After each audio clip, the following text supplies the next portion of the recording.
Hello, it's time for the Power Windows update on the LTD. Yes, I made that. No, they never made one. We've got the shortened bumper filler repainted and installed for the bumper tuck. And as we've been working on in our project, Power Windows. Here's the factory metal panel in which I put in the two window power window kit.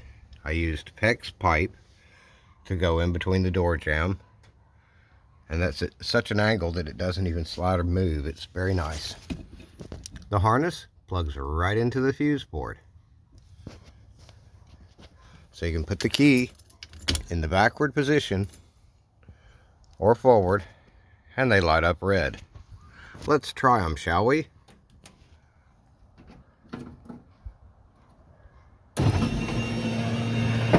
And if you want to time that, you can. And then we have the passenger window. Notice the beautiful mirror tint. Now you see me, now you don't. Ray-Ban windows. Great for hot weather. And we mounted the speaker from behind rather than on top. And we'll mount the speaker grill on top of the door panel. So when you take the door panel off, the grill is separate from the speaker. And that right there is the latest update on Power Windows.